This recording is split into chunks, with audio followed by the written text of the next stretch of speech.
Hi friends, మహాభారతంలో ఎన్నో పాత్రలు ఉన్నాయి. అందులో చూస్తే ఎందరో వీరులు, మహాయోధులు, ధర్మజ్ఞులు, మహారథులు కూడా ఉన్నారు.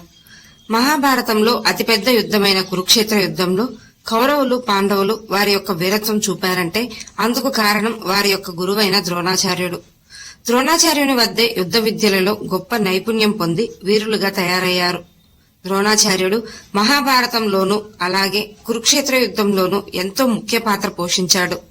ద్రోణాచార్యుడు తన శిష్యులకు ఎంతో అధునాతన పద్ధతిలో అస్త్రశస్త్ర విద్యలను అందించాడు. అసలు ద్రోణాచార్యుడు ఎవరు? ద్రోణాచార్యుడు ఎవరి వద్ద అస్త్రశస్త్ర విద్యలు నేర్చుకున్నాడు? ద్రోణాచార్యుని వద్ద ఎంతో శక్తివంతమైన దివ్యాస్త్రాలు ఎలా వచ్చాయి?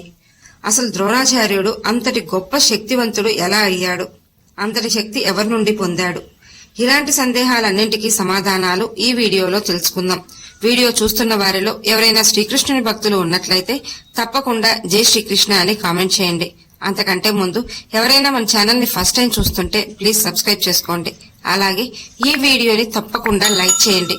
మీ ఒక్క లైక్ మాకెంతో సపోర్ట్ నిస్తుంది. ద్రోణాచార్యుడు ఎంతో గొప్ప గురువుగా కీర్తిని సంపాదించుకున్నాడు.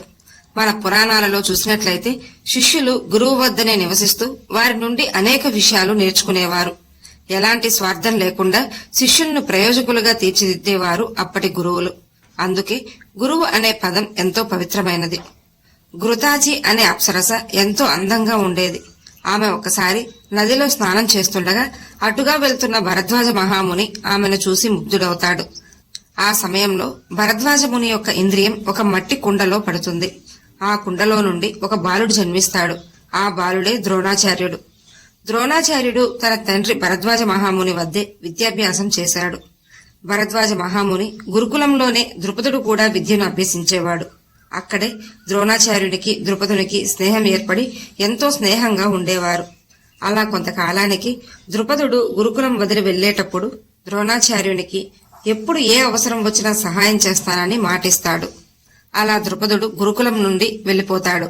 కొంతకాలం తర్వాత పాంచాల రాజ్యానికి ద్రుపదుడు రాజవుతాడు. ద్రోణాచార్యుడు మాత్రం సంపద మీద ఆసక్తి లేనందున అదే గురుకులంలో శిష్యులకు విద్యాబుద్ధులు నేర్పేవాడు. ఆ తర్వాత ద్రోణాచార్యుడు కృపిని వివాహం చేసుకుంటాడు. వారికి అశ్వత్థామ అనే కుమారుడు జన్మిస్తాడు. అశ్వత్థామ ఒకసారి తన స్నేహితులతో ఆడుకుంటున్న సమయంలో వారి వద్ద ఉన్న పాలను దొంగలిస్తాడు. దాంతో అందరూ అశ్వత్థామను ఎంతగానో అవమానిస్తారు. అదంతా గమనించిన ద్రోణాచార్యుడు తన పేదరికానికి ఎంతో చింతిస్తాడు. ఆ సమయంలో ద్రుపదుడు ఇచ్చిన మాట గుర్తొస్తుంది. వెంటనే ద్రోణాచార్యుడు ద్రుపదుని వద్దకు వెళ్లి సంపద ఏమీ అడగకుండా కేవలం ఒక ఆవుని ఇవ్వమని కోరతాడు. కాని ద్రుపదుడు మాత్రం గర్వంతో ఇంతటి పేదవాడు నాకు స్నేహితుడా అంటూ ఘోరంగా అవమానిస్తాడు. అలా అవమాన భారంతో ఎలాగైనా ద్రుపదునిపై ప్రతీకారం తీర్చుకుంటానని శపథం చేస్తాడు ద్రోణాచార్యుడు. కొంతకాలం గడిచాక పరశురాముడు బ్రాహ్మణులకు సంపద దానం ఇస్తున్నాడని ద్రోణాచార్యుడికి తెలుస్తుంది. వెంటనే ద్రోణాచార్యుడు మహేంద్ర పర్వతం వద్ద ఉన్న పరశురాముని వద్దకు వెళ్తాడు. కాని అప్పటికే పరశురాముడు తన దగ్గర ఉన్న సంపద అంతా పంచిపెట్టేసి ఉంటాడు. అప్పుడు పరశురాముడు ఇంకేదైనా కోరుకోమని చెప్పగా అందుకు ద్రోణాచార్యుడు ధనుర్విద్యను నేర్పమని కోరతాడు. అప్పుడు పరశురాముడు ద్రోణాచార్యునికి ధనుర్విద్యను నేర్పుతాడు.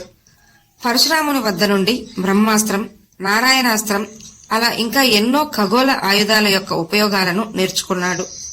పరశురాముడు ద్రోణునికి ఈ అస్త్రాలు ప్రయోగించడంతో పాటు ఎలా వీటిని ఉపసంహరించాలో కూడా ఉపసంహరణ మంత్రంతో ఆ జ్ఞానాన్ని అందించాడు.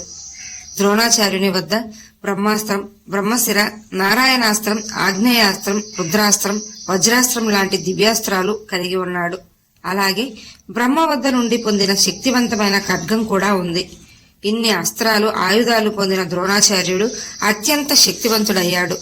ద్రోణాచార్యుడు తన కుటుంబాన్ని పోషించడం కోసం చూస్తున్న సమయంలో భీష్ముడు ద్రోణాచార్యుని విలువిద్యా నైపుణ్యం గురించి తెలుసుకుని కురువంశ యువరాజులకు విలువిద్య నేర్పడానికి గురువుగా నియమిస్తాడు. అలా ఆనాటి నుండి కౌరవులకు, పాండవులకు విలువిద్య నేర్పుతూ హస్తినలోనే జీవించాడు. అంతమంది శిష్యులలో ద్రోణాచార్యునికి అర్జునుడు చేసే సాధన, పట్టుదల చూసి ఎంతో సంతోషించాడు. అందుకే అర్జునుడు ప్రియశిష్యుడయ్యాడు. ద్రోణాచార్యుడు తన శిష్యులందరిలోకెల్లా అర్జునుడికే ఎక్కువ జ్ఞానాన్ని అందించాడు. అయితే కురువంశ యువరాజులతో పాటు తన కుమారుడైన అశ్వత్థామకు కూడా విలువిద్యలో శిక్షణ ఇచ్చి యోధునిగా తీర్చిదిద్దాడు. ద్రోణాచార్యునికి తన కుమారుడంటే అమితమైన ప్రేమ. బ్రహ్మాస్త్రాన్ని ఎలా ఉపయోగించాలో కూడా ద్రోణాచార్యుడు అశ్వత్థామకు నేర్పాడు. కాని అదే బ్రహ్మాస్త్రాన్ని ఎలా ఉపసంహరించాలో నేర్పలేదు. అందుకే చివరకు అశ్వత్థామ శ్రీకృష్ణుని చేత శాపగ్రస్తుడిగా మిగిలిపోయాడు. కురు యువరాజులందరికీ విద్య నేర్పిన తరువాత గురుదక్షిణగా ద్రుపదుణ్ణి బంధించి తీసుకురమ్మంటాడు ద్రోణాచార్యుడు. అయితే మొదట కౌరవులు తమ సైన్యంతో వెళ్లి ద్రుపదునితో యుద్ధం చేసి చివరకు ఓడిపోతారు. ఆ తర్వాత పాండవులు వెళ్లి ద్రుపదునితో యుద్ధం చేసి ద్రుపద మహారాజుని బందీని చేసి ద్రోణాచార్యుని ముందుంచుతారు. ద్రుపదుడు బాల్యంలో మాటిచ్చిన విషయం గుర్తు చేసి అలాగే తాను సహాయం కోసం వస్తే అవమానించావు అని ద్రోణుడు నిందిస్తాడు. ఆ తర్వాత ద్రుపదుడి నుండి సగ రాజ్యాన్ని తీసుకుని వదిలేస్తాడు ద్రోణాచార్యుడు. కొంతకాలం తర్వాత పాండవులకు కౌరవులకు మధ్య కురుక్షేత్ర యుద్ధం జరుగుతుంది.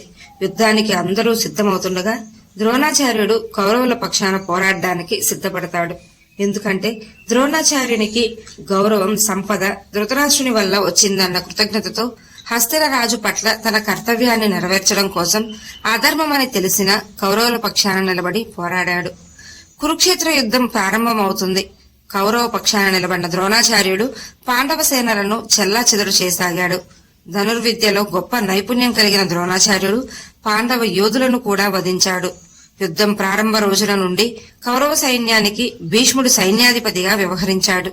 ఆ సమయంలో కూడా ద్రోణాచార్యుడు గొప్ప యోధునిలా యుద్ధం చేశాడు. భీష్ముడు అంపశయ్యపై ఉన్నప్పుడు దుర్యోధనుడు ద్రోణాచార్యుణ్ణి కౌరవ సైన్యాధిపతిగా నియమిస్తాడు. ద్రోణాచార్యుణ్ణి దుర్యోధనుడు ఎలాగైనా యుధిష్ఠిరుని ప్రాణాలతో పట్టుకోవాలని సూచిస్తాడు. అందుకు ద్రోణాచార్యుడు చక్రవ్యూహం రచిస్తాడు. కాని ఆ చక్రవ్యూహంలో అర్జునుని కొడుకైన అభిమన్యుడు చిక్కుకుని మరణిస్తాడు. అభిమన్యుణ్ణి బాలుడని కూడా చూడకుండా ద్రోణాచార్యునితో సహా కౌరవ యోధులు కుట్ర చేసి చంపేస్తారు. ద్రోణాచార్యుడు కురుక్షేత్ర యుద్ధం మొత్తం పైన 6 సార్లు బ్రహ్మాస్త్రాన్ని ఉపయోగించాడు. అలా ఒకసారి అర్జునుడికి ద్రోణాచార్యుడికి యుద్ధం జరుగుతున్న సమయంలో మొదట ద్రోణాచార్యుడు అర్జునునిపై బ్రహ్మాస్త్రాన్ని ప్రయోగిస్తాడు. అందుకు అర్జునుడు ఆ బ్రహ్మాస్త్రాన్ని తన బ్రహ్మాస్త్రంతో నిర్వీర్యం చేస్తాడు. ఈ కురుక్షేత్ర యుద్ధంలోనే పాండవ పక్షాన పోరాడిన ద్రుపదుణ్ణి కూడా చంపేస్తాడు ద్రోణాచార్యుడు. ఆ విధంగా ద్రోణాచార్యుడు తన వీరత్వంతో పాండవ సేనలను, పాండవ యోధులను వధిస్తుండగా శ్రీకృష్ణుడు అర్జునునితో ద్రోణాచార్యుడిని ఎదుర్కోమని చెప్తాడు. అందుకు అర్జునుడు, గురువైన ద్రోణాచార్యుడిని ఎదుర్కోవడం నాకిష్టం లేదు.